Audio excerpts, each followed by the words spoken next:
नमस्कार, मैं हूं आपके साथ अपूर्वा सिंह। रात के 8 बज चुके हैं। वक्त हो गया है आपके खास शो सबसे बड़ा मुद्दा सबसे बड़ी बहस का। आज की बड़ी बहस होगी सपा अध्यक्ष अखिलेश यादव के उन सवाल पर जो वो चुनाव आयोग पर उठा रहे हैं, उन आरोपों पर जिसको लेकर अखिलेश चुनाव आयोग को कटघरे में खड़ा कर रहे हैं। समाजवादी पार्टी के राष्ट्रीय अध्यक्ष अखिलेश यादव ने निर्वाचन आयोग को जुगाड़ आयोग करार देते हुए सवाल उठाया है कि जब एआई से 1.25 करोड़ वोटरों को अपना घपला पकड़ सकता है तो फिर हमारे दिए गए 17,000 से ज्यादा हलफनामों का जवाब क्यों नहीं दे रहा है। ये पहली बार नहीं है जब अखिलेश यादव ने चुनाव आयोग पर सवाल उठाए हों। 2024 का लोकसभा चुनाव हो या फिर यूपी में हुए उपचुनाव, अखिलेश ने ही चुनाव आयोग को सवालों के कटघरे में खड़ा करके वोटों की डकैती का आरोप लगाते रहे हैं। लेकिन अखिलेश का ये कैसा दोगलापन है कि जब उनकी पार्टी चुनावों में जीत हासिल करती है तो जनता का जनादेश मानते हैं और फैसले का स्वागत करते हैं, लेकिन जब जनता का फैसला उनके पक्ष में नहीं आता तो वो चुनाव आयोग पर सवाल की झड़ी लगा देते हैं, सत्ता का साथ देने का आरोप लगा देते हैं। अखिलेश ये क्यों भूल जाते हैं कि इसी चुनाव आयोग की निगरानी में 2024 के चुनाव हुए थे, जब समाजवादी पार्टी की साइकिल ने भारतीय जनता पार्टी को अपना लक्ष्य हासिल करने से रोक दिया था। बीजेपी को सबसे ज्यादा नुकसान यूपी में ही हुआ था और जिस पार्टी ने यह नुकसान पहुंचाया है वो कोई और नहीं बल्कि अखिलेश की समाजवादी पार्टी ही थी। 2019 के चुनाव में उत्तर प्रदेश की 80 में से 64 लोकसभा सीटों को जीतने वाली बीजेपी को सपा ने 33 पर रोक दिया, जबकि खुद 37 सीटें हासिल की थी। लेकिन तब इस पर चुनाव आयोग से अखिलेश ने कोई सवाल नहीं किया। उस वक्त चुनाव आयोग का काम एकदम निष्पक्ष और पारदर्शी था। आखिर इस दोगलेपन से अखिलेश यादव साबित क्या करना चाहते हैं, आज इन्हीं सवालों के बीच चर्चा करेंगे, लेकिन उससे पहले कुछ प्रतिक्रियाएं आपको सुनवाते हैं। जिससे हमें आपको सबको उम्मीद थी कि चुनाव आयोग निष्पक्ष काम करेगा, हमारे आपके अधिकार के वोट के उसकी संरक्षण करेगा, संविधान को बचाएगा। लेकिन आयोग जिस तरीके से काम कर रहा है, बीजेपी से मिलके काम कर रहा है, ये चुनाव आयोग नहीं, ये भारतीय जनता पार्टी ने इसको जुगाड़ आयोग बना दिया है। बिहार के विधानसभा चुनाव को देखते हुए तमाम जो एक्सरसाइजेज हो रहे हैं वो कर रहे हैं। बिहार की जनता ने एक सिरे से कांग्रेस पार्टी को और तमाम विपक्षी दलों को नकार दिया है और फिर से वहाँ पे नीतीश जी के और मोदी जी के नेतृत्व में हमारी सरकार बनने जा रही है और यही बात विपक्ष को हजम नहीं हो रही है। तो कुछ सवाल भी होंगे जो आज हम मेहमानों से पूछेंगे। 2024 में यूपी में जब सपा जीती तब चुनाव आयोग पर सवाल क्यों नहीं उठाया? 2024 में 37 सीटों पर आखिर कैसे आ गई समाजवादी पार्टी? 2024 में यूपी में सपा ने क्या जुगाड़ लगाया? पक्ष में नहीं फैसला तो अखिलेश को इलेक्शन कमीशन चुभा, अखिलेश हारेंगे तो इसी पर आरोप लगाएंगे। पक्ष में फैसला तो अखिलेश को इसी क्यों चुभा? 2024 में 37 सीटों पर बाजी सपा ने कैसे मारी? 2024 में यूपी में सपा जुगाड़ से जीती, पक्ष में नहीं फैसला तो अखिलेश को इसी चुभा, अखिलेश हारेंगे तो इसी पर आरोप लगाएंगे।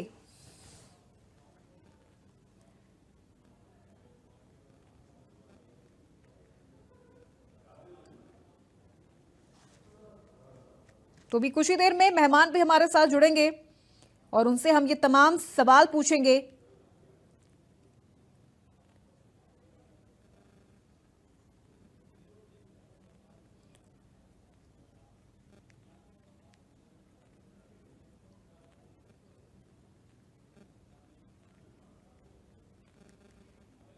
तो आखिर अखिलेश यादव चाहते क्या हैं? जब लोकसभा में उन्होंने बीजेपी की रथ यात्रा को रोक दिया था, जिस जीत यात्रा पर बीजेपी निकल रही थी, जिस रथ पे सवार होकर बीजेपी निकल रही थी, उस रथ को जब समाजवादी पार्टी ने रोक दिया तब इलेक्शन कमीशन पूरी तरह से निष्पक्ष था। लेकिन अब इलेक्शन कमीशन पर क्यों अखिलेश यादव उंगली उठा रहे हैं, क्यों सवाल उठा रहे हैं, ये बड़ा सवाल। और अखिलेश यादव ने देखिए ट्वीट भी किया है, आपको ये ट्वीट दिखा रहे हैं। जब जुगाड़ आयोग एआई से 1.25 करोड़ का अपना घपला पकड़ सकता है तो फिर हमारे द्वारा दिए गए 18,000 में से केवल 14 एफिडेविट का जवाब देने के बाद बचे 17,986 एफिडेविट्स का क्यों नहीं जवाब दिया? तो अखिलेश यादव ने चुनाव आयोग को लेकर ये ट्वीट किया है, जहां उन्होंने कहा है कि जब चुनाव आयोग एआई से अपने घपले पकड़ सकता है तो हमारे एफिडेविट का जवाब क्यों नहीं दे रहा। चुनाव आयोग से सवाल तो है ही, लेकिन सवाल कुछ सपा से भी है कि अयोध्या कैसे जीत गई समाजवादी पार्टी अगर चुनाव आयोग घपले कर रही है। अगर चुनाव आयोग सिर्फ एक पार्टी की, एक सत्ता पक्ष की अगर बनकर रह गई है, तो फिर अयोध्या कैसे जीत गई समाजवादी पार्टी। किशोरी लाल अमेठी कैसे जीत गए,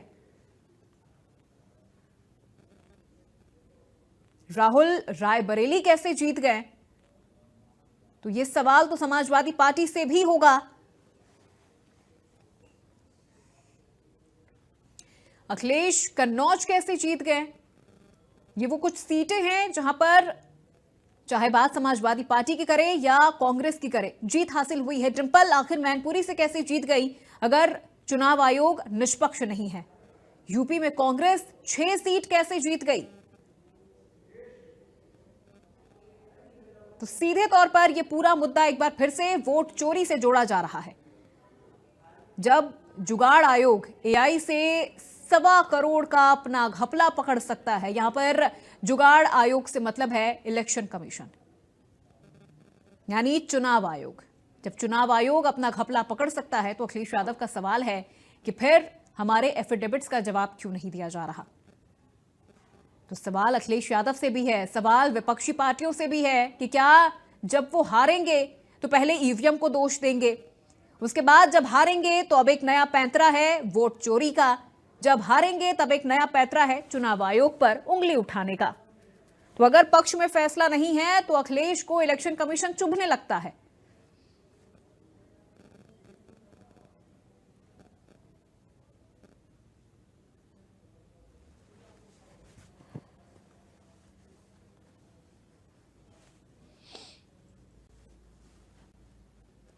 तो चलिए चर्चा की शुरुआत करते हैं। एक एक करके मेहमानों से आपका परिचय करवाते हैं। कृष्ण मोहन पांडे हमारे साथ जुड़ चुके हैं, प्रवक्ता है बीजेपी पार्टी से। कृष्ण मोहन जी बहुत स्वागत है आपका। नवीन दुबे जी हमारे साथ जुड़ चुके हैं राजनीतिक विश्लेषक के तौर पर। नवीन जी बहुत स्वागत आपका। डॉक्टर राकेश प्रजापति समाजवादी पार्टी का पक्ष रखेंगे। राकेश जी बहुत स्वागत आपका। और संदीप त्रिपाठी जी हमारे साथ जुड़ गए हैं, नेता है कांग्रेस पार्टी से। संदीप जी बहुत स्वागत आपका। सबसे पहले नवीन दुबे जी आपसे ही शुरुआत करूंगी, उसके बाद मैं सीधे प्रवक्ताओं का रुख करूंगी। देखिए इस पूरे मामले पर, इस पूरे मुद्दे पर जिस तरह से राजनीति हो रही है, अखिलेश यादव ने जो ट्वीट किया है, एक तरह से देखा जाए तो पूरा मामला वोट चोरी से है जुड़ा हुआ है। इलेक्शन कमीशन पर उंगली उठा रहे हैं कि अगर अपने घपले इलेक्शन कमीशन पकड़ सकता है तो फिर उनके एफिडेविट्स का जवाब क्यों नहीं दे रहा। जब जहां जो सीटें अखिलेश यादव जीत जाते हैं तब वो जनता का फैसला होता है, तब वहां इलेक्शन कमीशन पूरी तरह से निष्पक्षता से काम करता है। और जहां हार जाते हैं वहां इलेक्शन कमीशन गलत, वहां ईवीएम गलत, वहां ईवीएम चोरी हो रहा है, वहां वोट की चोरी हो रही है। समझ नहीं आ रहा कि अखिलेश यादव इन चीजों को तालमेल कैसे बिठाएं कांग्रेस के साथ, क्योंकि कांग्रेस ने जो यात्रा निकाल दी है, अब कहीं अखिलेश यादव उसमें फंसते हुए तो नहीं नजर आ रहे हैं। अपूर्वा जी, इस विषय में एक चीज तो बड़ी स्पष्ट है कि लोकसभा चुनाव के ठीक बाद और बिहार चुनाव में जब साल भर भी नहीं रह जाता है, कुछ महीनों शेष रह जाते हैं, आप स्पेशल इंटेंसिव रिवीजन करवा रहे हैं और उसके बाद आप कमियां भी लोग विपक्ष बता रहा है। आपके पास अगर एआई जैसा तंत्र है और आप उससे वोटर लिस्ट को अपडेट कर सकते हैं, डबल नामों को पकड़ सकते हैं, तो ये बिहार में कर सकते तो इतना लंबा समय खपाने की भी जरूरत नहीं पड़ती, खर्चा भी देश का कम होता और आप डबलिंग को वैसे ही पकड़ लेते। तो वो जो अनुराग श्रीवास्तव का नाम आ रहा था, वो डबल या ट्रिपल जगह था, वो पकड़ में आ जाता, कोई बड़ी चीज नहीं थी। एक एक घर में 200-200, 250-250 वोटर अगर आ रहे हैं वो भी क्लियर हो जाता। खैर वो अखिलेश यादव ने जो विषय उठाया है, कहने का तरीका भले ही कुछ भी हो, उन्होंने एक विषय उठाया कि भाई हमने 18,000 एफिडेविट आपको ईमेल के माध्यम से भेजे हैं, शपथ पत्र लगे हुए हैं, आप उनमें से कुछ 14, 15, 16, 18 का जवाब दे रहे हैं, बाकी का आपने जवाब नहीं दिया। उनका ये प्रश्न है। अब प्रश्न ये है कि यदि कोई संस्थान, देखिए स्वायत्त संस्थान है चुनाव आयोग, और चुनाव आयोग को ये स्पष्ट करना चाहिए कि भाई आपके पास ये एफिडेविट आई है, इतनी शिकायतें आई हैं, इसको हमने इस तरीके से निस्तारित किया, इतनी शिकायतें सही पाई गई जिनको हमने दुरुस्त कर दिया, बाकी की शिकायतें जो हैं ये लोग विलोपित हैं या मर चुके हैं या शिफ्ट कर गए हैं, ये वहां नहीं पाए जा रहे हैं, इनकी पुष्टि हो चुकी, बात खत्म हो जाती है, इसको कोई तूल देने की जरूरत थी। लेकिन मैं एक विषय और उठाऊंगा, हमने फर्रुखाबाद का चुनाव 2024 का लोकसभा का देखा है। वहां भारतीय जनता पार्टी के मुकेश राजपूत चुनाव जीते और मात्र 2618 जी। वोटों से लोकसभा में, जहां कम से कम 10 लाख 9.5 लाख के आसपास वोट पड़ा था। और पोस्टल बैलेट 1060 एक को मिलते हैं और 800 एक को मिलते हैं। पोस्टल बैलेट की भी भूमिका थी।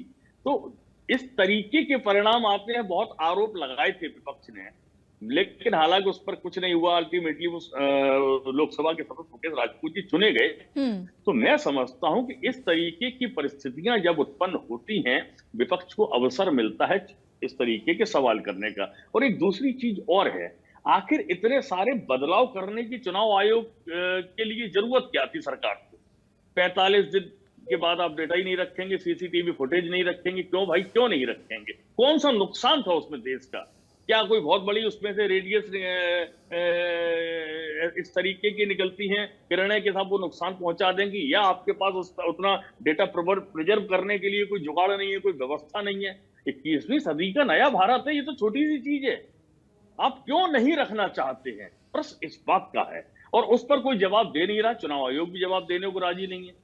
चुनाव आयोग के जो शीर्ष अधिकारी हैं, मुख्य चुनाव आयुक्त, उनके ऊपर कोई कार्रवाई नहीं हो सकती, उनके खिलाफ कोई शिकायत नहीं हो सकती। क्यों इस तरीके का आप कानून बना रहे हैं भाई? इस देश के अंदर हमने देखा है, हमने इस देश में टीएन शेषन जैसे भी चुनाव आयुक्त को देखा है, और तमाम अच्छे चुनाव आयुक्त रहे हैं, ये भी अच्छे हैं। आपको पारदर्शिता के साथ काम करके लोगों की समस्याओं का निराकरण करना होता है, यदि आप निष्पक्ष हैं। मैं बतौर राजनीतिक विश्लेषक बैठा हूं और मैं ये कह दूं, नहीं साहब सारी चीजें सरकार की गलत है, विपक्ष ही सही है, तो मैं फिर बाइस्ड हो गया, मैं पक्षपात में आ जाऊंगा। मैं पक्षपात की बात नहीं करता हूं। निश्चित तौर पर देखिए, ऐसा है कि भारतीय जनता पार्टी 2014 से बेहतर चुनाव 2019 में जीती, क्योंकि उन्होंने काम किया। काम करने के बाद जिस तरीके के कमिटमेंट की कि भाई 2022 तक हम किसानों की आय दोगुनी के बड़े अच्छे वादे थे, जनता ने उनको हाथों हाथ लिया और 2019 में अच्छे ज्यादा सीटें देके जिताया। उसके बाद जब 2024 का चुनाव आपका आया, तो जनता ने उसको अपनी कसौटी पर कसा और देखा कि जो आपने वादे किए थे वो पूरे नहीं हुए, मेजर वादे पूरे नहीं हुए, तो आपको 240 पे लाके खड़ा कर दिया। चलिए ठीक है, ये निश्चित तौर पर एक सत्य है, हम इसको नकार नहीं सकते। लेकिन मैं ये कहूंगा कि चुनाव आयोग, मैं ये नहीं कह रहा हूं कि भारतीय जनता पार्टी के फेवर में काम कर रहा है, लेकिन मैं एक चीज जरूर कह रहा हूं कि आप निष्पक्ष हैं तो निष्पक्षता दिखाई देनी चाहिए। ठीक है। कृष्ण मोहन पांडे जी, अगर चुनाव आयोग निष्पक्ष है तो वो निष्पक्षता दिखनी चाहिए, ऐसा नवीन जी ने कहा। इस पर भी मैं आपकी प्रतिक्रिया लूंगी, पर सवाल यह है कि अखिलेश यादव बार बार चुनाव आयोग को कभी जुगाड़ आयोग, कभी बीजेपी आयोग, न जाने किन किन नामों से वो इस वक्त संबोधित कर रहे हैं। जनता के जनादेश को वो तब स्वीकार करते हैं जब वो जीत जाते हैं, और फिर चुनाव आयोग पर वो उंगली तब उठाते हैं जब वो हार जाते हैं। 37 सीटें लोकसभा चुनाव में 2024 में अखिलेश यादव ने, समाजवादी पार्टी ने उत्तर प्रदेश में जीती। सबसे बड़ा डेंट अगर बीजेपी पार्टी को लोकसभा चुनाव में कहीं से मिला तो वो उत्तर प्रदेश से मिला, 37 सीटें। फिर वहां पर वोट चोरी क्यों नहीं कर पाए आप लोग? देखिए, इसका जवाब तो आपने स्वयं ही दे दिया कि वही अखिलेश जी है जो बार बार चुनाव आयोग संवैधानिक संस्था को कभी जुगाड़ आयोग कहते हैं, कभी भाजपा आयोग कहते हैं, परंतु उसी चुनाव आयोग के दिए सर्टिफिकेट से सदन में खड़ा होकर चुनाव आयोग को चोर कहते हैं। ये कहते हैं कि चुनाव आयोग हमें गलत तरीके से जिता दिया है, हमारे जो सांसद हैं वो गलत तरीके से जिता दिए गए हैं, हमने वोट चोरी करके चुनाव आयोग से जुगाड़ लगा करके हमने अपने इतनी सीटें जीती, हम सब इस्तीफा देते हैं। इस बात को मान लिया था, देश की जनता मान लेती कि साहब यदि चुनाव आयोग में चोरी होता है, चुनाव आयोग ने चोरी करके अखिलेश जी के सारे सांसदों को जिता दिया, तो सदन में खड़ा होकर बोलते हम सारे के सारे इस्तीफा दे रहे हैं एक साथ, क्योंकि हम चोरी से आए हैं। परंतु ये काम नहीं करेंगे। जहां ये जीत जाएंगे वहां पर चुनाव आयोग निष्पक्ष है, वहां पर वोट की चोरी नहीं हुई है, वहां पर सारी व्यवस्थाएं ठीक है, परंतु जहां अखिलेश जी हार जाएंगे वहां पर वोट चोरी का आरोप लगाएंगे, चुनाव आयोग पर की निष्पक्षता पर आरोप लगाएंगे। और ये काम सिर्फ अखिलेश जी नहीं कर रहे हैं, ये एक डीप स्टेट का बनाया गया फार्मूला है, उस पर काम कर रहे हैं राहुल गांधी जी। और राहुल गांधी जी के साथ उनके जो इंडिया गठबंधन के तथाकथित साथी हैं वो सारे लोग काम कर रहे हैं। आप देखेंगे जिन जिन राज्यों में कांग्रेस या उसके सहयोगी दल हैं, जिनकी सरकारें नहीं बनी या चुनाव हार गए, तो वो सारे जो राहुल गांधी जी एक बात कहते हैं उसकी एक स्वर में बोलते हैं जो कि जॉर्ज सोरोस जैसे लोगों के साथ मिलके, ये बहुत बड़ी बात है, लंबी बात होगी, पुनः इस बात को दोहराता हूं कि ये वही लोग हैं जो कि इस देश में बार बार एक प्रोपेगेंडा लेके आते हैं तब जब चुनाव होने वाला होता है। चुनाव से पहले ये कहते हैं कि ईवीएम की जांच होनी चाहिए, ईवीएम का ठीक ढंग से पालन होना चाहिए। ठीक बात है, एक राजनीतिक दल होने के कारण आप सही कहते हैं, परंतु चुनाव आयोग जब कहता है कि ईवीएम हैक हो सकता है, तो आइए आप बैठिए, हम देते हैं ईवीएम, आप हैक कीजिए, कल से इस प्रणाली को बंद करते हैं। एक व्यक्ति नहीं जाते हैं। चुनाव आयोग कहता है कि आप एफिडेविट दीजिए, तो एफिडेविट एक तो देने नहीं जाते हैं। अगर रही बात, ठीक बात कहा नवीन भाई ने कहा कि अखिलेश जी ने 18,000 एफिडेविट दिया, परंतु उसमें से कुछ ही एफिडेविट को निस्तारित किया गया, बाकी कचरे में डाल दिया गया। नहीं साहब, एक बात पुनः स्पष्ट करता हूं कि चुनाव आयोग को जिन जिन मुद्दों पर, इनके अधिकतर मुद्दे जो थे वो सेम कैटेगरी के थे, अधिकतर एफिडेविट सेम कैटेगरी थे, उनमें से अधिकतर को जो पिकअप करने लायक था उसको पिकअप चूज और करके को निस्तारित किया गया।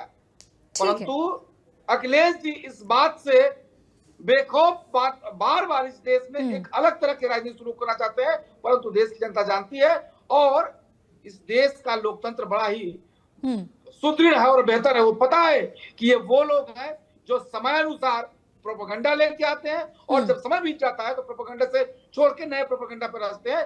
देश इस बात को अस्वीकृति दे चुका है और बार बार राहुल गांधी फेल हो रहे हैं, अखिलेश जी फेल हो रहे हैं और उनके साथ ही टी-शर्ट के लोग फेल हो रहे हैं। चलिए ठीक है। नवीन दुबे जी, अभी कृष्ण मोहन पांडे जी ने कहा कि जब फेल होते हैं तब चुनाव आयोग पर उंगली उठा देते हैं, जब पास हो जाते हैं तब चुनाव आयोग निष्पक्ष हो जाता है। अब अखिलेश यादव क्या चाहते हैं कि फर्जी वोटर्स लिस्ट में बने रहे, सफाई भी ना हो उनकी, और फिर जब वो हलफनामे का जिक्र करते हैं, लेकिन उन्होंने ये तो स्पष्ट ही नहीं किया कि कितने नाम सही साबित हुए हैं और कितने फर्जी पाए गए हैं। फिर चुनाव आयोग पर आप साहब उंगली उठा देते हैं। 37 सीटें जीतने के बाद उत्तर प्रदेश में बीजेपी को सबसे बड़ा डेंट पहुंचाने के बाद उत्तर प्रदेश में आप चुनाव आयोग पर उंगली उठा रहे हैं। नहीं अपूर्वा जी, दो तीन चीजें। कृष्णा मोहन पांडे जी ने एक बात बहुत बढ़िया कही, बहुत स्पष्ट अरे अपूर्वा जी, उन्होंने सबसे कहा एक राउंड कम से कम ले ठीक है ठीक है, एक रिएक्शन मैं एक बार नवीन दुबे जी से ले लूं, फिर मैं बाकी मेहमानों का लाइन कह दूं। तो उन्होंने जब ये कहा कि वो पिक एंड चूज किया है, उसमें सारे के सारे एफिडेविट को कंसीडर नहीं किया, तो 18,000 एफिडेविट मांगे क्यों गए थे? मांगने की जरूरत नहीं थी, वो बोल देते कि सिलेक्टेड एक एक विधानसभा से एक एक क्षेत्र से एक एक एफिडेविट दे दीजिए, बात खत्म हो जाती। 18,000 मांगे क्यों गए? पैसा भी बर्बाद हुआ, समय भी बर्बाद हुआ, नतीजा जीरो। ठीक है, इसी सवाल के साथ में सीधे राकेश जी का भी रुख करूंगी। राकेश जी, यही सेम सवाल आपसे है। 37 सीटें जीतने के बाद आप चुनाव आयोग को कटघरे में खड़ा कर रहे हैं। अपूर्वा जी, माननीय राष्ट्रीय अध्यक्ष अखिलेश यादव जी ने ये बात देश के सबसे बड़े सदन संसद में खड़े होकर कही थी कि अगर मैं 80 की 80 सीटें जीत जाऊंगा तब भी मैं ईवीएम पर विश्वास नहीं, क्योंकि ये जितने भी है ये सब लोग कहते जरूर हैं, कभी चुनाव आयोग ने मौका नहीं दिया कि ईवीएम को आकर के डेट दी, लेकिन निश्चित कुछ भी नहीं दी। ठीक है ना, क्योंकि ये 12वीं के बाद इंटर करने वाले लोग हैं, ये केवल लोगों को गुमराह करने का काम करते हैं। अभी जिस तरीके से भाजपा के प्रवक्ता कह रहे थे, अरे 18,000 एफिडेविट दिए हुए हैं, उस एफिडेविट में 4-5 ही शिकायतें हैं। अरे एक एक घर में 220 वोट बनवा दे रहे हो, एक एक गांव में एक गांव का, बिहार का एक गांव है, उस गांव में एक छोटे से घर में, और वो घर भी नहीं है, वहां पर वो घर भी नहीं है, उस घर में आपने 300 वोट बनवा दिए। एक व्यक्ति के मध्य प्रदेश के अंदर 110 वोट एक बल्दियत के बना दिए, एक बल्दियत के, एक सरनेम, एक पिता का नाम। क्या चुनाव आयोग है? साथ में अभी भाजपा, मुझे लगता है पूर्वा जी आपके सारे प्रश्नों का उत्तर हमारे नवीन दुबे जी ने दे दिया होगा, और आप लोगों को नवीन दुबे जी के प्रश्नों का बड़ा उत्तर मिल गया होगा। जिस तरीके से भाजपा ने चुनाव आयोग को कठपुतली बना दिया है, आप चुनाव आयोग बनाने के लिए जो उसका मुख्य आयुक्त है उसको बनाने के लिए कमेटी बना देंगे बस, और कमेटी में कौन होगा? प्रधानमंत्री होगा, एक विपक्ष का नेता होगा, और जो है आप जो है एक अपना नेता, और बनाने के लिए 2 चाहिए, यानी जिसको आप बनाना चाहेंगे उसको बना देंगे। आज चुनाव आयोग के खिलाफ आप कुछ कार्रवाई नहीं कर सकते, आप किस तरीके की, यानी कि चुनाव आयोग को आप अपनी कठपुतली बनाना चाहते हैं, तो क्या राष्ट्रीय अध्यक्ष जी गलत कह रहे हैं? ये जुगाड़ आयोग नहीं है, ये भाजपा का आयोग नहीं है, ये पूरी तरीके से भाजपा का आयोग है। और मैं तो कह रहा हूँ, लश्कर भी तुम्हारा है, सरदार भी तुम्हारा है, तुम सच को झूठ लिख दो, अखबार और सबसे बड़ा मीडिया भी तुम्हारा है। क्योंकि जिस तरीके से अपूर्वा जी आज आपने स्टार्टिंग की है ना, बड़ा अफसोस होता है। मीडिया के शब्द ये नहीं होने चाहिए। जिस तरीके से आपने अखिलेश जी के खिलाफ जहर उगला है शुरू में, ये इतनी नफरत नहीं होनी चाहिए। ठीक है, आप पत्रकार तो हैं, इतनी आपको इतनी ठीक नफरत तो है। फिर चुनाव आयोग के खिलाफ भी नहीं होनी चाहिए ना, राकेश क्यों नहीं प्रजापति होनी जी। चाहिए? बिल्कुल क्यों नहीं होनी चाहिए सर, बिल्कुल क्यों नहीं होनी चाहिए। चुनाव आयोग के खिलाफ होनी नहीं चाहिए, बिल्कुल क्यों नहीं होनी चाहिए राकेश जी। आपको इसी वाइज नहीं चुनाव होना आयोग है। की वजह से अगर 37 सीटें आपको मिल रही हैं। अच्छा, आप मुझे एक सवाल का जवाब दीजिए, फिर मैं सीधे संदीप जी का रुख करूंगी। बहुत देर से वो भी इंतजार कर रहे हैं। नहीं, आप वाइज क्यों हो रही हैं? अरे अगर आपको चुनाव आयोग बीजेपी आयोग होता तो फिर उत्तर प्रदेश की तो चुनाव 80 की 80 सीटें चुनाव- बीजेपी की होती सर। अपनी ही सीटें क्यों चुनाव- गवा देती बीजेपी, वो भी उत्तर प्रदेश जैसे राज्य में जहां सबसे अधिक लोकसभा सीटें हैं, वहां से अपूर्वा इतना जी, बड़ा चोट क्यों लेती बीजेपी? अपूर्वा जी, जब चुनाव आयोग वाइज है तो आप भी वाइज होंगी क्या? आपको तो वाइज नहीं होना चाहिए ना। अरे मैं बायस्ड नहीं हो रही सर, मेरे बायस्ड होने पर मत जाइए। मेरा जो सवाल है बस उसका सीधा जवाब दीजिए। वोट चोरी क्या बीजेपी उत्तर प्रदेश में नहीं कर पाई? अरे 80 में से 80 नहीं, कम से कम 75 सीटें जीत लेती, 60 सीटें ही जीत लेती। 33 पर कैसे आ गई? 6 सीटें कांग्रेस को दे दी, 37 आपको दे दी। ये कैसी वोट चोरी है सर? अपूर्वा जी, इन्हें ये अंदाजा नहीं था, या ये कहिए कि से राष्ट्रीय अध्यक्ष जी और राहुल गांधी का संविधान बनाओ और सामाजिक न्याय की यात्रा प्रारंभ हुई है। उस यात्रा का परिणाम 2024 चलिए, का ठीक है। परिणाम था। तो आप तो फिर चोरी कब हो, इसका मतलब ठीक है, क्या ठीक है, जनता ने चलिए। वोट किया? इसको इस बात आपको को तब कहिए कि जनता ने वोट किया। चलिए ठीक है, संदीप त्रिपाठी जी से सवाल है, आपके पक्ष में जनता एक ने एक वोट करके किया, बारी ये बात बारी से कहिए। सर। फिर कैसे कह सकते हैं कि जो वोट की चोरी हुई? ठीक है, एक कृष्ण तरफ पांडे कहते हैं जी। कि वोट की चोरी हुई, दूसरी ठीक तरफ है। कहते हैं कि जनता ने वोट किया। सर रुक जाइए, ये रुक दोहरा जाइए। चरित्र, दोगला संदीप जी से कैसे सवाल है लेकर सर, घूम संदीप पाते जी से हैं सवाल है, संदीप जी से सवाल है। संदीप जी, बार बार विपक्ष चुनाव आयोग पर उंगली उठा रहा है, इसी पर सवाल उठा रहा है। जनता के बीच में यह संदेश जा रहा है ना कि विपक्ष को तो लोकतांत्रिक संस्थाओं पर भरोसा ही नहीं रहा, फिर जनता आप पर कैसे भरोसा करेगी? अपूर्वा जी, पर्सनली मत लीजिएगा। 14 के पहले आप मीडिया से जुड़ी थी? नहीं। अच्छा, तो पुराने थोड़ा सा मोदी जी के विजुअल निकालिएगा और उसमें देखिएगा कि चौथी पास व्यक्ति किस तरीके से चुनाव आयोग पर आरोप लगाता है। यहाँ तक कि चुनाव आयुक्त के धर्म को लेकर टिप्पणी करके चुनाव आयोग पर आरोप लगाया है मोदी जी। क्या बात कर रहे हैं आप? मतलब 14 के पहले ये लगाते थे, तब राम राम। आवाज जो है, अगर हम तथ्यों के आधार पर बात कर रहे हैं तो हम गलत कर रहे हैं। जो है संस्था पर जो है उसका चरित हनन कर रहे हैं। भाई हम तो नहीं खड़े हुए, आप आरोप लगाए, ठीक है, आप विपक्ष में हैं, आपका फर्ज है चुनाव आयोग जवाब दे। आप काहे आज ढाल बन के खड़े हो रहे हो? पहली चीज, चुनाव आयोग सक्षम है, जवाब दे देगा। लेकिन तीसरी चीज ये है अपूर्वा जी, ये अभी जो एआई के माध्यम से बात हो रही है कि वोटर सुधार होगा, मैं ये जानना चाहता हूं कि क्या चुनाव आयोग ने कोई आधिकारिक जो है लेटर वगैरह जारी किया है? क्या आप लोगों के पास है? मैं जानना चाहता हूँ, थोड़ा सा जानकारी है आपको कि कोई लेटर ऐसा आया हो? हाँ, तो बात यही है। अब दिक्कत यही है कि अभी 5 सवाल का मुद्दा उठाया, सारे कम से कम 4 डिबेट तो मैंने डीडी न्यूज से लेके, डीडी न्यूज पर भी मैंने असलियत खोल दी और कई राष्ट्रीय चैनलों पर मैंने असलियत खोल दी। चुनाव आयोग ने कोई प्रेस रिलीज नहीं दी, चुनाव आयोग ने कुछ कहा नहीं। ये भाजपाई गुंडे आप लोगों को चिट्ठी लेके देते हैं और आप लोग उस पर डिबेट कराने शुरू कर देते हैं। मतलब है ना हास्यास्पद बात। चलिए ठीक है, सवाल भी हमसे आप सुन लीजिए, अभी तो 4 ही हुई है। नहीं, अभी आपसे ही सवाल होगा। हाँ जी। उसके बाद आप लोग शुरू कर देते हैं 5 सवाल का। आज फिर मैं कह रहा हूँ कि अभी आप वेबसाइट चेक कर लीजिए, आज भी प्रेस रिलीज कोई नहीं जो कहा गया कि चुनाव आयोग ने जनता से 5 सवाल पूछे। अच्छा चलिए, पूछा तो भाई जवाब जनता को चुनाव आयोग बता दे और आप लोग पूछ लीजिए। अब आते हैं कि हम किस आधार तो किस तरीके से इस आरोपों को लगा रहे हैं, उसमें तथ्य क्या है। राहुल जी ने पहली बात तो आंकड़ों के साथ बात की, अगर वो आंकड़े गलत है चुनाव आयोग में हिम्मत हो उन पर मुकदमा कराए। चुनाव आयोग कराए, अगर हिम्मत है तो। छठी चीज मैं सिर्फ इतना कह रहा हूं, लोकसभा के बाद हरियाणा चुनाव हुआ, महाराष्ट्र चुनाव हुआ, झारखंड चुनाव हुआ, दिल्ली चुनाव हुआ। 3 जगह पर 5-5% लगभग वोट बढ़े हैं। 3 जगह पर, 3 जगह भाजपा जीत गई। 0.85% झारखंड में बढ़ता है, बीजेपी हार गई। आप सिनोरिया समझिएगा।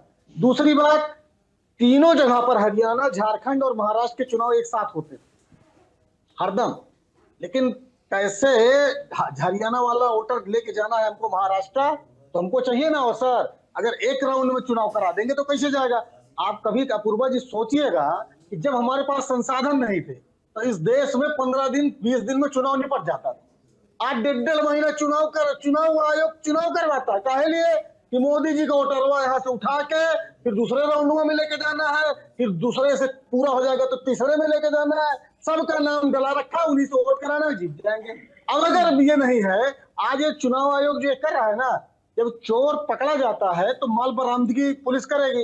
ये जो आज चुनाव आयोग FIR का ड्रामेबाजी कर रही है, ये अपने माल को ठिकाने लगाने का काम कर रही है।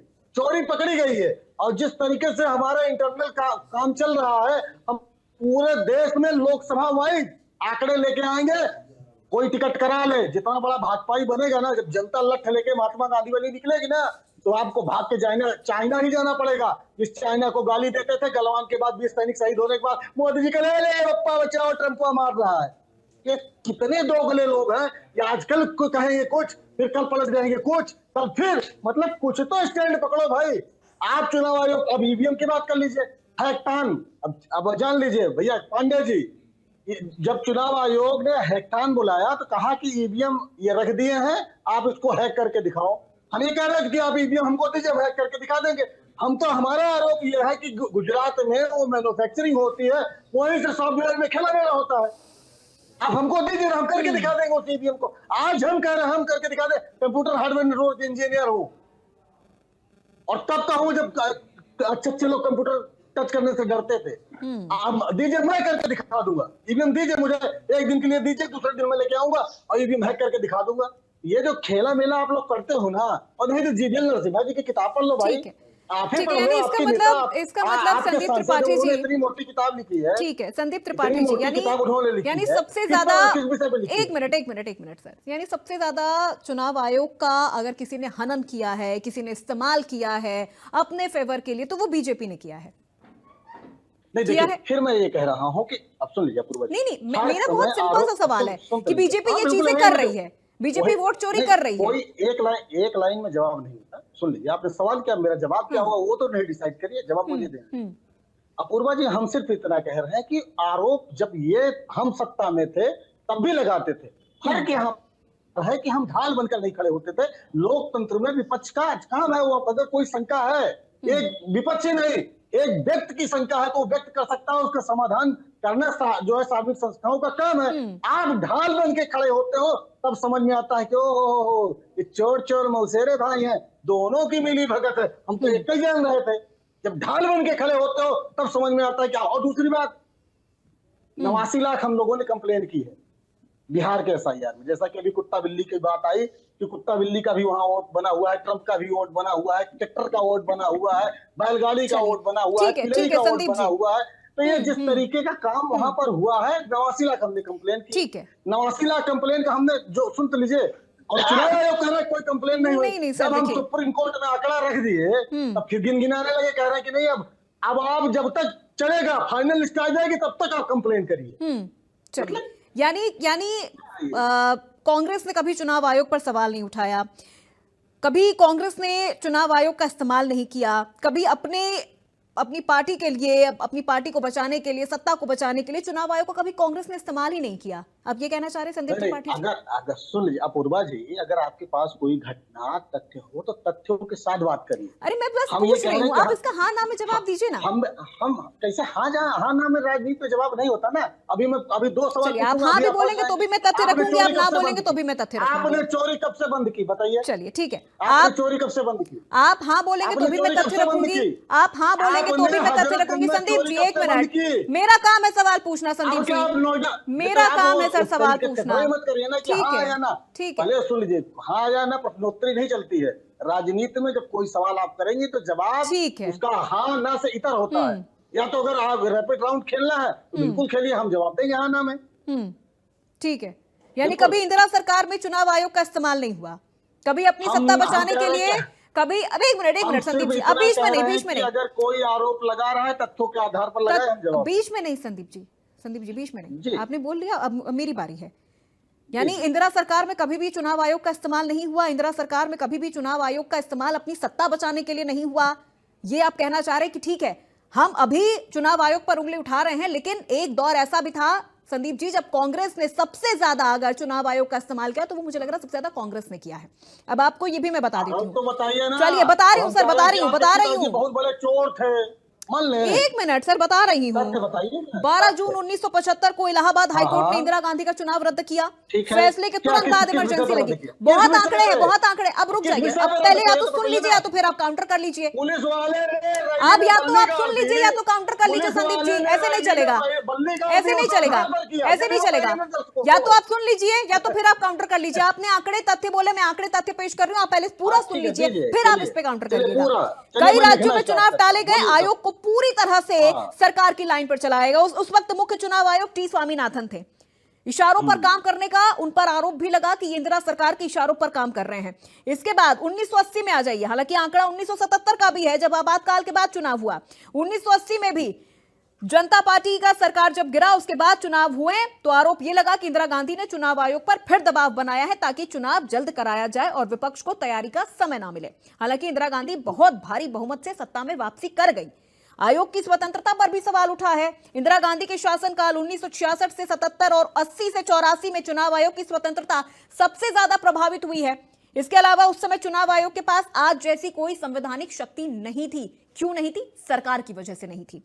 कई बार आयोग पर यह आरोप लगा है कि प्रधानमंत्री कार्यालय की कठपुतली, अभी जिसका इस्तेमाल जिस शब्द का राकेश प्रजापति जी कर रहे थे, कठपुतली सबसे पहले चुनाव आयोग को तो कांग्रेस ने अपना बनाया है।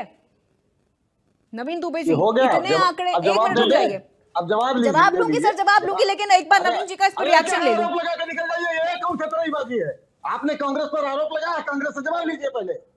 ये पढ़ के टेलीप्रॉम्प्टर या कुछ लिख पढ़ के मिल गया, बोल के निकल जाएंगे, ये क्या तरीका है? टेलीप्रॉम्प्टर नहीं है सर संदीप जी। इस गफलत में तो रहिए मत, इस गफलत में तो रहिए मत, चिट्ठी आई है। ठीक है, अच्छा चलिए, चिट्ठी आई है, सवाल जवाब लीजिए, जवाब तो जवाब दीजिए। इतने आरोप तो लग गए, तब क्या था? तब मतलब चुनाव आयोग बड़ा स्वतंत्र था। और अभी और भी मैं आपको बता दूंगी आंकड़े, किस तरह से झूठ परोसा जा रहा है बिहार में, किस तरह से झूठ बिहार में परोसा जा रहा है, लोगों को बरगला के लाया जा रहा है, ये बोलवाया जा रहा है कि हमारा तो वोट कट गया है। अपूर्वा जी एक्टिंग करवा रहे हैं सर, वहां पे लोगों से, भोले भाले लोगों से एक्टिंग करवा रहे हैं बिहार में। मुकदमा आप जाकर कर दीजिए, भाजपा वाले नहीं कर पा रहे हैं तो। अरे एक्टिंग करवा रहे हैं क्या वहां लोगों से आप? सुप्रीम कोर्ट हो गई थी, आपको पता है, कोर्ट ऑफ कंडेम हो जाएगा। गोपालिया आप लोग को फिर बता रहे चिट्ठी आ जाएगी, चल दीजिएगा। बाबू की चिट्ठी आई, बाबू की चिट्ठी आई। नौटंकी बंद करिए, देश के लोगों को मूर्ख मत समझिए। सुप्रीम कोर्ट में महिला पेश हुई थी, अगर सुप्रीम कोर्ट में कोई गलत व्यक्ति जाएगा, कोर्ट ऑफ कंडेम हो जाएगा। क्या बात कर रही है आप? मूर्ख समझते हैं देश के लोगों को क्या? भाजपा वाले जो लाइन आप लोग को पकड़ा देते हैं, आप लोग चल देते हो। कभी आप खुद का दिमाग लगा लिया करिए कि जो महिला सुप्रीम कोर्ट में हाजिर हुई हो, अगर वो कोई झूठा बयान देगी तो कोर्ट ऑफ कंडेम होगा, वो महिला जेल चली जाएगी, उसको ले जाने वाली पार्टी पर होगा। तो भाजपाइयों से कहिए ना, करिए ना कोर्ट ऑफ कंडेम। और जिस वीडियो की बात करिए, रंजू देवी का पूरा वीडियो देखा आपने? पूरा वीडियो देखिए तब बोलिए ना। अरे एक मामला नहीं है संदीप जी, 3 मामले हैं, 3 मामले सामने आए हैं। मैं आपको रायबरेली का भी आंकड़ा दे दूंगी कि वहां पर किस तरह से फर्जी वोटिंग हुई है। मैं आपको रायबरेली का आंकड़ा दे दूं क्या? नाम बता दूं क्या वोटर्स के? 3 नाम लेके टहल रही हैं आप। अजीत अंजुम जैसे पत्रकार जाके हजारों लोगों को खड़ा कर दिया, वो आपको नहीं दिखता है? क्या बात कर रहे हैं? 75 का जवाब लीजिए पहले। आप दूसरे को भी समय दे दीजिए, सिर्फ संदीप जी को ही नहीं, संदीप जी हाई कोर्ट ने संदीप जी डिबेट करने के लिए आए हैं। बात पर ले लिया भैया, आरोप हम पर लग रहा है। आप जैसा आपका डिफेंडर इतना बढ़िया है, आपका डिफेंडर मीडिया, आपका डिफेंडर चुनाव आयोग, इतने डिफेंडर है आपको, क्या आपको बढ़िया मौज करिए? हमको चिल्लाना अच्छा लगता है क्या? हम तो जबरदस्ती बताइए, आरोप लगेगा जवाब भी न दें। क्या बात कर रहे हैं कृष्णा जी? चलिए संदीप जी फटाफट जवाब दीजिए, इतना वक्त नहीं है सर, और भी मेहमान है हमारे साथ, उनसे भी रिएक्शन लेना, फटाफट जवाब दीजिए इस पे। हाई कोर्ट ने एक सिपाही ने बल्ली गाड़ दी थी, जो रैलियों में बल्ली लगती है, उस बल्ली का, और इंदिरा जी के एक सचिव थे, उन्होंने इस्तीफा दे दिया था और इस्तीफा मंजूर नहीं हुआ था। वो इंदिरा जी का चुनाव देख रहे थे, इस वजह से गया था। इसमें बताइए कौन से हमने जो है चुनाव का धांधली कर लिया था, लूटपाट कर लिया था, कौन से हमने वोटर बढ़ा दिया था, जरा बताइए आप। अब हम पर आरोप तो लगा दिया आपने, लेकिन उसमें आरोप क्या था, कभी उसको रिसर्च करके पढ़िए तो। और उसके बाद 80 में सरकार इनकी, और हम विपक्ष होने के नाते अगर ये दबाव बनाए कि चुनाव आप जल्दी कराइए, सरकार बार बार गिर रही है, तो अपराधी हो गए, हम पर आरोप लगा दीजिएगा। मतलब कुछ तो। और रही बात, चुनाव आयोग कह रहे हैं कि पहले बिना जो है उसका दांत का हाथी था। बहरहाल हाथी के दांत की जरूरत ही नहीं होती, वो तब भी मजबूत था और आज भी मजबूत है। और उसको शक्तियां किसने दी, तो हम तो सरकार में रहे। आज 23 में एक संशोधन लेके आते हैं ये कि चुनाव आयोग के आयुक्तों पर मुकदमा कोई नहीं कर सकता। मतलब आप चोरी करिए, गलत काम करिए, आपके खिलाफ कार्रवाई नहीं हो सकती। अगर आपकी मंशा गलत नहीं है तो ये प्रोविजन लाने की जरूरत क्या थी। अपूर्वा जी, मैं फिर कह रहा हूं कि ह्यूमन बीइंग, एक विदाउट राजनीति की, एक नॉर्मल इंसान के नाते सोचिए, समझ में आ जाएगा कि चोर लोग है ना ये। चलिए ठीक है। कैसी उदाहरण नवीन दुबे जी, कई वायरल वीडियो आपने भी देखा होगा। वायरल नहीं है ये, सही वीडियो है, जहां पर अभी हमने देखा कि चुनाव वोट चोरी को लेकर राहुल गांधी जी रैली निकाल रहे हैं, तेजस्वी यादव उनके साथ हैं। कुछ लोग उनके पास जाते हैं और कहते हैं कि साहब हमारा तो वोट कट गया है, हमारे परिवार में इतने लोग थे, हमने पिछले चुनाव में वोट दिया लेकिन हमारा वोट कट गया। मीडिया पहुंच गई। अब वो महिला कह रही है कि साहब हमें तो बस हमारे गांव के कुछ लोगों ने कहा कि ऐसा ऐसा जाके कह देना, बीएलओ ने हमें पूरी सूची दिखा दी, उसमें तो हमारा नाम है, कोई नाम नहीं कटा है। अब इसमें क्या देखिए, ऐसा होता है, बिल्कुल बिल्कुल अपूर्वा जी, कई मामले ऐसे होते हैं।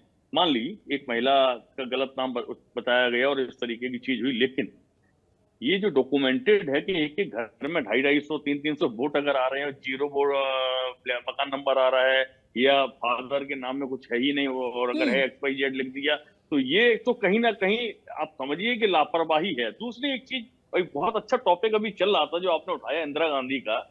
यशपाल कपूर थे, पीएमओ के अधिकारी थे, वो चुनाव में इंदिरा जी के साथ प्रचार कर रहे थे। और जब राजनारायण जी ने उस मामले को लेके गए तो आचार संहिता का उल्लंघन का दोषी इंदिरा जी को पाया गया, उनका चुनाव रद्द कर दिया गया था प्रधानमंत्री का। आज की तारीख में आचार संहिता के उल्लंघन के कितने मामले आते हैं, तमाम आते हैं, हर विधानसभा हर लोकसभा से आते हैं। कितनों पर आज तक कार्रवाई हुई है, कितनों की सदस्यता गई। तो ये जो प्रणाली लचर हुई है, इसको दुरुस्त करने की आवश्यकता है। और दूसरी चीज मैं कहूंगा, जो आपने वो मुद्दा बताया वोट चोरी का, आपको लोकसभा चुनाव में हमने देखा कि संविधान यात्रा निकाली, संविधान बचाओ यात्रा, विपक्ष बहुत सफल रहा। विपक्ष ने जो मैसेज जनता को कन्वे करना था वो किया उन्होंने, और कन्वे करने का नतीजा ये हुआ कि उनकी सीटें बढ़ के आई, और कांग्रेस तो डबल से ज्यादा गई, अखिलेश यादव भी काफी बढ़ गए, अनएक्सपेक्टेड से ज्यादा गई। कांग्रेस उत्तर प्रदेश में 6 सीटें जीत, पूरे देश में भी 99, और पप्पू यादव मिला के 100 सीटें हो गई उनकी।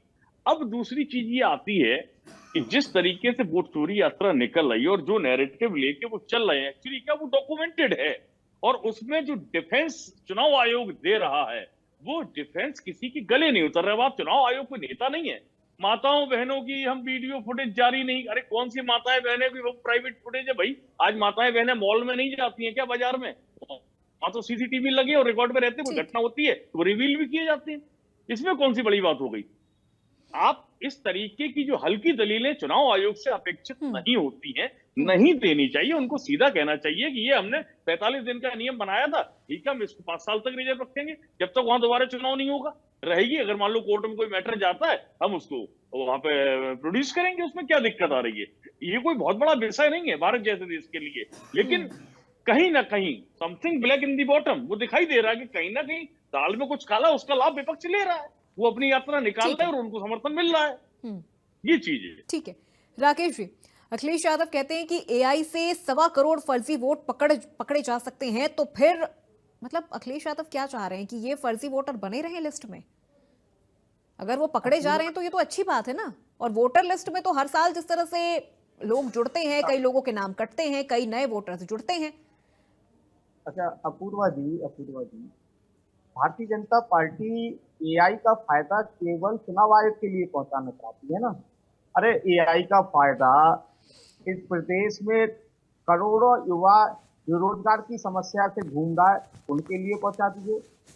लाखों शिक्षा मित्र बेचारे गंजे होकर के महिलाएं घूम रही हैं, 10,000 रुपए में पिछले 8 सालों से 9 सालों से कार्य कर रही हैं, उनको लिए भी कर दीजिए। अनुदेशक 7,500 रुपए में पिछले 9 सालों से कार्य कर रहे हैं, उनके लिए भी कर दीजिए। 102 नंबर 108 नंबर पर कार्य करने वाले 4-4 5,000 रुपए पर कार्य कर रहे हैं, उनके लिए भी कर दीजिए। एआई का फायदा पहुंचा दीजिए।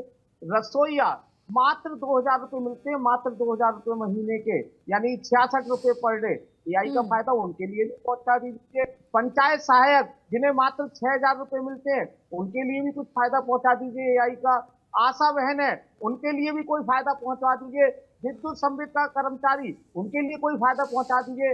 आंगनबाड़ी, उनके लिए बहुत कुछ फायदा पहुंचा दीजिए। इस प्रदेश के अंदर अपूर्वा जी लाखों संविदा कर्मचारी, पहले तो जब से ये भाजपा आई है इसने सरकारी नौकरी देना बंद कर दी और संविदा प्रथा, ठेका प्रथा, प्राइवेट प्रथा शुरू कर दी।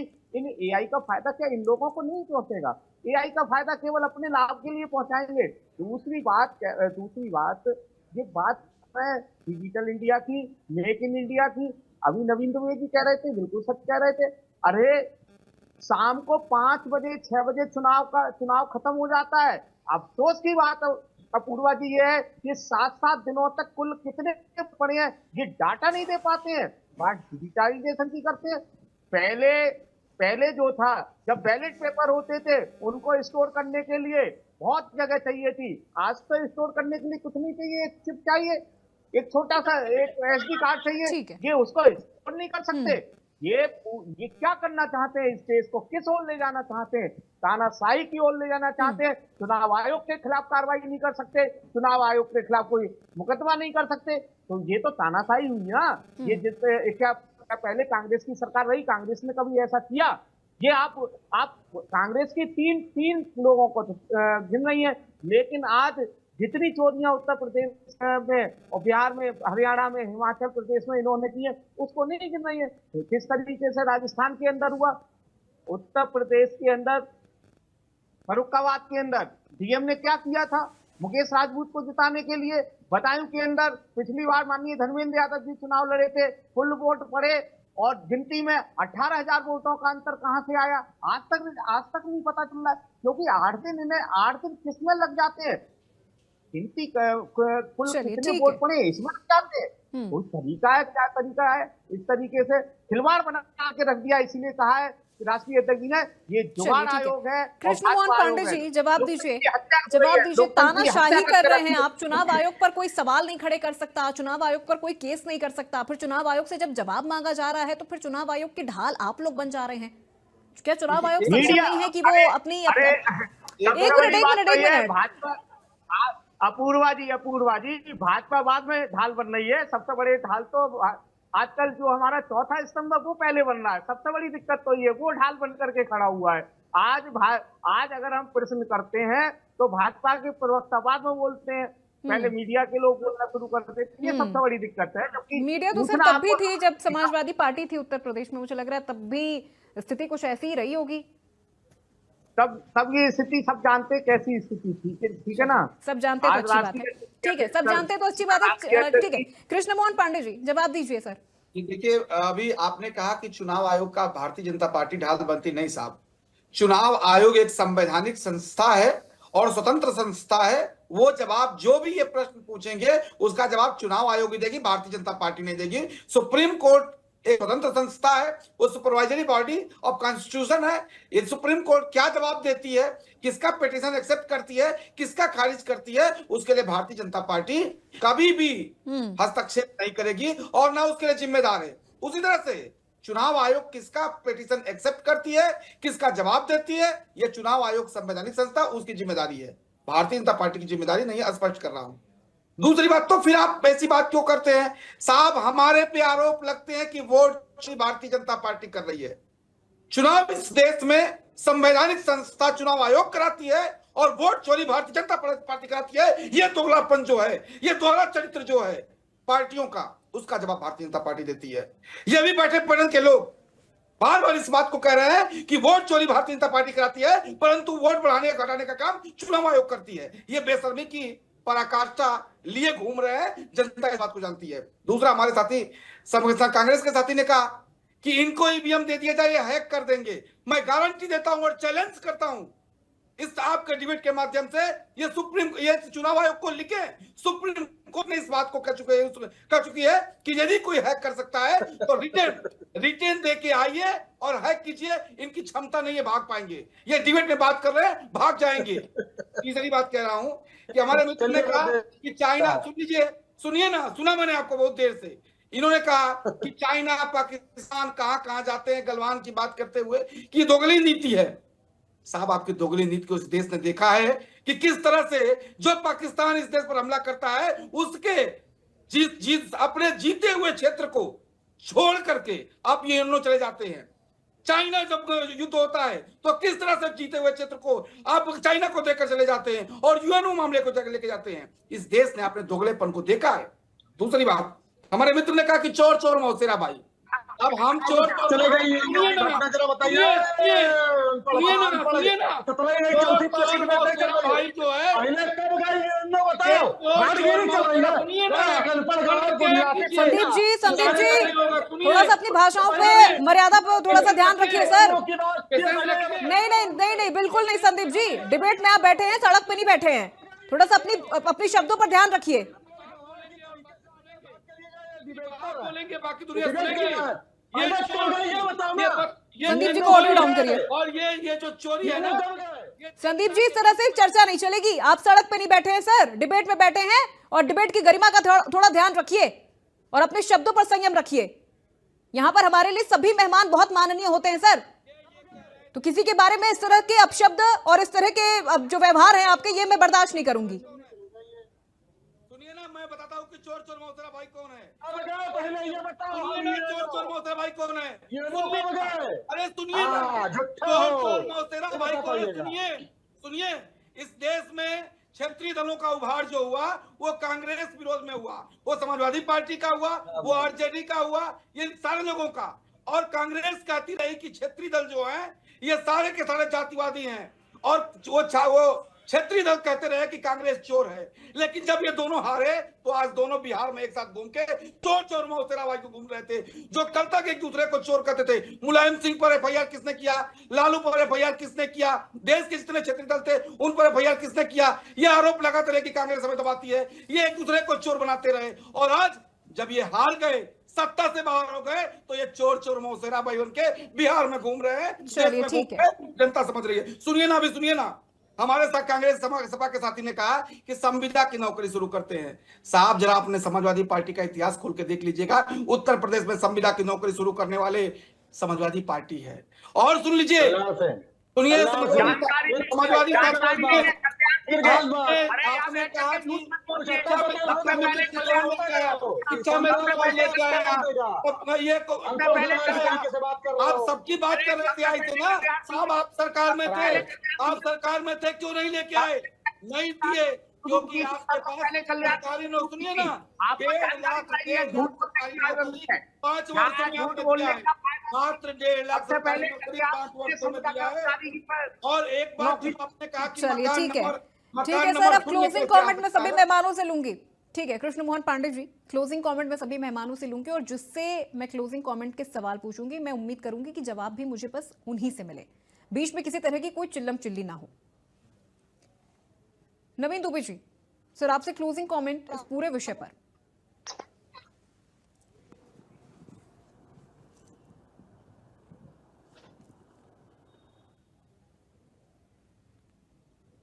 चलिए, राकेश प्रजापति जी, बार बार चुनाव आयोग को कटघरे में खड़ा कर रहे हैं, क्या चाह रहे हैं आप लोग? किस तरह से जवाब दे चुनाव आयोग और किस तरह से संतुष्ट होंगे आप लोग? अपूर्वा जी, जब तक चुनाव आयोग भाजपा का जुगाड़ आयोग बना रहेगा और जब तक वो पारदर्शिता के साथ कार्य नहीं करेगा, लगातार प्रश्न उठते रहेंगे।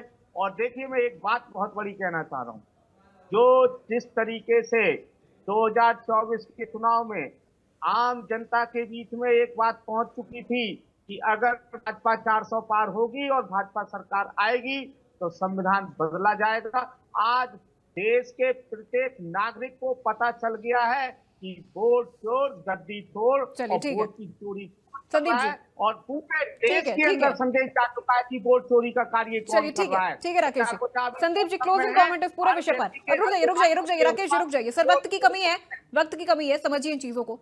संदीप त्रिपाठी जी।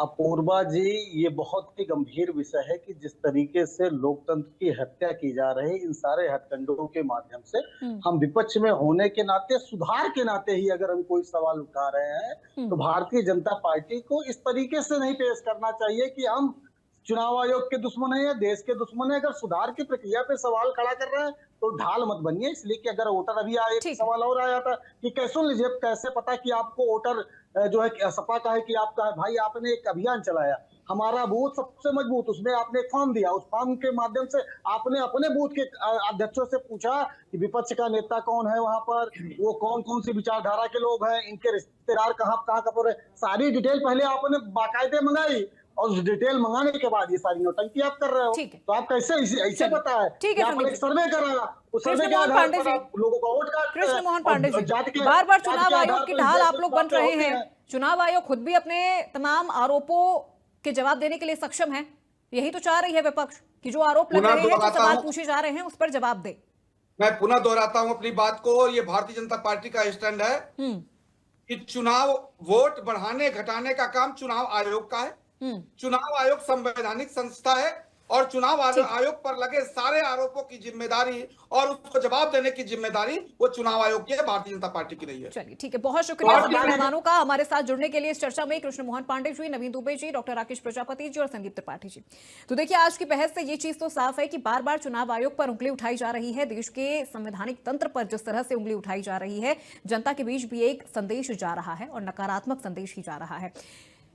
जो विपक्षी पार्टी उत्तर प्रदेश में, अगर खासतौर पर हम उत्तर प्रदेश के संदर्भ में बात करें, तो जो विपक्षी पार्टी वहां पर इतनी सीटें जीत रही है, आज वो चुनाव आयोग पर सवाल उठा रही है। जब वो वहां पर जीतते हैं तब चुनाव आयोग निष्पक्ष होता है और जब वो हारते हैं तब चुनाव आयोग पर सवाल खड़े कर देते हैं।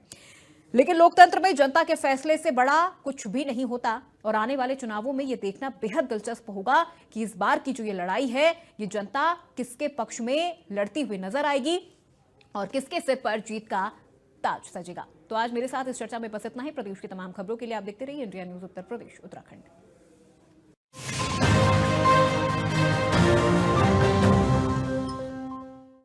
आधी आबादी को पूरा अधिकार देने के अभियान में साथी और सहयोगी की भूमिका में है डबल इंजन सरकार।